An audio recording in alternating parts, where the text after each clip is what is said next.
What's up, guys? Welcome back to the channel. It's about 90 degrees out today. It's early March. We got the pearl snap on because, well, it's hot out, and straight out your pawpaw's closet, just enough hair there to keep your mamaw looking. So anyway, we got a fun video for you guys today. We are going to do a little tug-of-war action between my truck and Kevin's second gen. So we're gonna go over real quick both engines. If you guys don't know what the specs are on those, we're gonna hit those real quick, tell you any kind of mods we got to the engine, and we're gonna get to it. All right, so underneath the hood of Kevin's truck, we got the 4-liter standard motor. It's in a bajillion of them. From the factory, they make about 261 horsepower, 281 foot-pound of torque. And again, that's probably at the crank, not the wheel. And Kevin's probably got almost 100,000 miles on it, maybe? 160,000 miles. So I doubt it makes that much power now. But it does have the 336 gears. So he's got a lower gear than mine, which we'll talk about here in a minute. So that's gonna help him out. He does have the wireless, or the wired adapter to run the locker in 2-wheel drive. So that'll be interesting to see.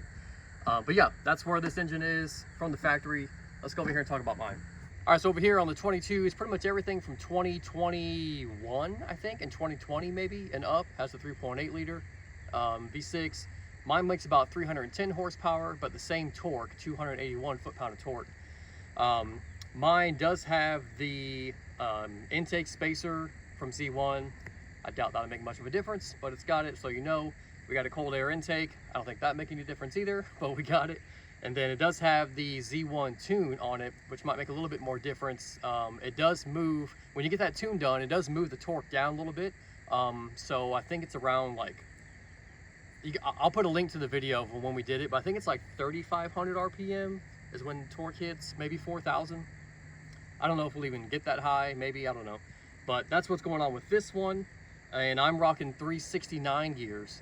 So a little bit higher gear than the second gen. So it'll be interesting to see what happens. We're both running 35s, and other than that, they're pretty close, pretty similar. So we'll get them hooked up and we'll see what happens.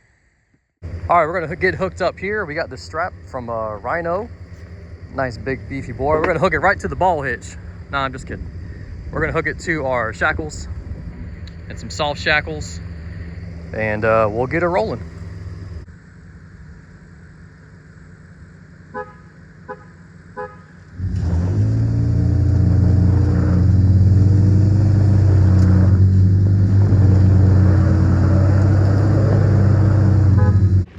All right, that was 2-wheel drive, no lockers. Both of us still had traction control on.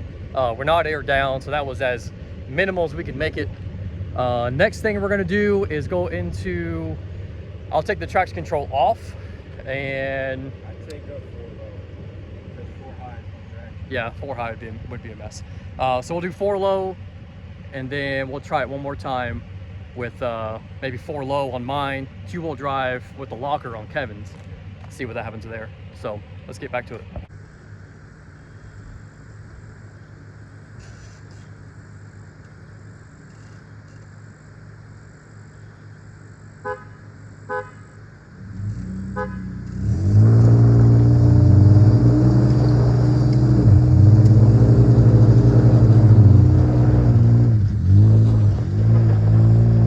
So surprisingly right there, Kevin was in 2-wheel drive with the locker.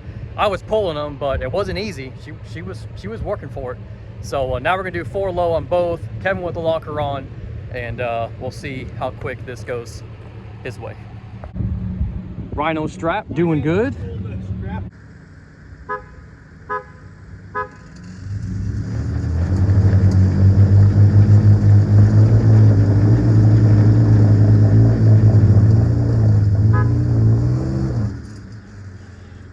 And almost the same on that one too. I don't think we moved at all. I'll have to check the other camera, but I don't think we moved at all. That's crazy.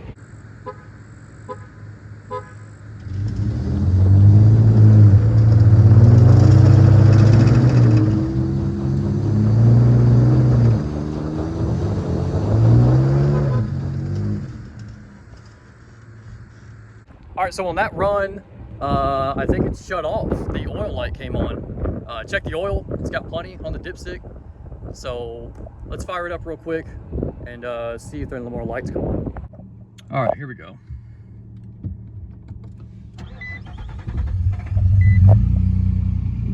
shaky starting up. Yeah. Engine's okay. Transmission temp's good. Oil pressure's good. I think it was this gauge here, when I turned it back on, was very low. Like that first little tick mark low. Yeah, when you first started up, it will be. No, that was when I looked at it. Oh, really? Although it was already off then, though. Remember? Yeah, it might have. That's true. So. It might have just kicked it on because it stalled. Yeah. So we're not going to push it. The light came on. It seemed to be running fine. Turned back on. So I'm going to let it just sit for a minute and chill out. We'll turn it off for like 35, 45 minutes. Let it cool down. But there you go. Pretty much the same. I'm pretty impressed, really. Let me know down in the comments what you guys think of that. So I think we've got a reason why it threw that code and why it stalled. So I think, or Kevin thinks, and I have no reason to disagree with him, that basically it didn't do that code and stall until he was pulling me backwards. So we think since it was like a safety feature, he's pulling me backwards, the truck's in drive, and it just stalls the truck out to save any damage, obviously. But we're gonna let it hang out here a little bit and fire it back up. It did turn back on pretty quick, so it should be fine. All right, been driving for a little bit. Everything's fine on the truck. Kevin said he's had that happen before too, when he went backwards down a hill, a real steep hill, and the truck was still in drive, that it kind of shut off on him and stalled out. So that's exactly what happened to me, because it only did that when I was rolling backwards, then it shut off. So, but it's running fine, no problems. So anyway, we're gonna head home. I know it's a short video, but I hope you guys enjoyed it. It was fun to make, and I was very curious what would happen. So I had a couple of y'all ask on one of the live chats I did. So now you know. Anyway, we'll see you next time. Real quick, so it's the next day, obviously. I just watched that footage from yesterday. I was sweating so bad. We were sitting there in the in that rock pile area where there's a lot of lime rock, and the sun was just beating on us the whole day. Man, it got so hot. Anyway, there's a couple things going on with the truck that I need to share with you.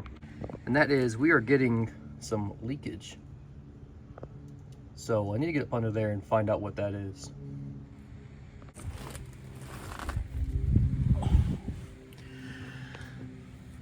So, looks like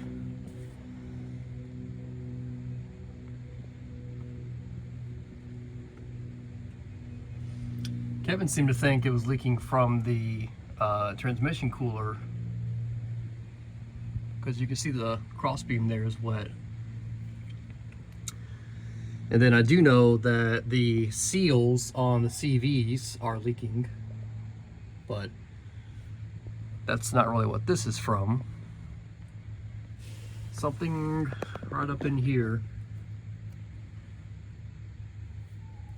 is what's leaking. So if you have any idea what could be in here, that's see if I can get closer.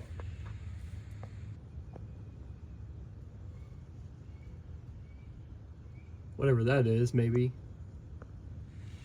I don't know. I'll probably have to take it to a shop and have it get up on a lift, and they can really get in here and see. But I did notice that it's been going on a little while now, maybe 2 weeks or so. So it's not leaking a lot. Like, that was all overnight. That's all it leaked. And I do notice that if I drive it around town and park it and come out and look under the truck, I don't see any leaks. And then I notice if I turn the truck on and let it run, I also don't see any leaks. So it's a very slow leak, whatever it is. But eventually, whatever fluid that is will run out. So anyway, that's what's going on with that. In fact, I just found a flashlight. Let me shine that up in there and I'll show you guys what I'm seeing. So it's pretty hard to see, but whatever mount that is there, it's got fluid on it. And then there's fluid all on the hose and over there. So not really sure what that means, but you can see it's wet there, it's wet there. So it's, I feel like it's one of these hoses maybe.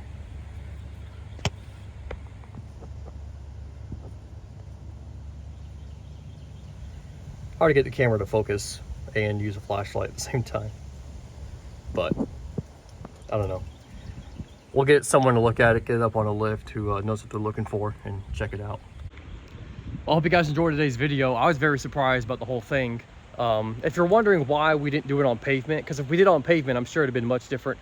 I'm sure Kevin's truck would have hooked a lot better. Well, mine would have too, but I think it would have been a very different outcome if we were on pavement. But I didn't want to break anything. Obviously, he didn't want to break anything. So I figured doing it on the lime rock, on the dirt, was the safest. And still pretty surprised that the truck did as well as it did with another truck, with a locker. So anyway, it was fun. Hope you guys enjoyed it. If you have any questions, shoot them down in the comments, and we'll see you next time.